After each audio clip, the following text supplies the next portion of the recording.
We often get called in to deal with these style of ceilings, ornate fibrous mouldings.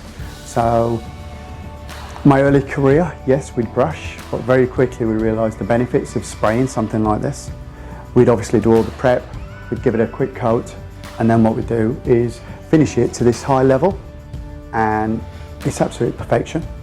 As you can see, now that the ceiling's finished, we sprayed this area. You could see the coverage, you could see how quick it was, and then you obviously saw me doing this bit by brush and talking to the client, and then me throwing my toys out the pram. To be honest with you, it was an exercise we wanted to see. It was a time analysis, but it just wasn't worth the effort.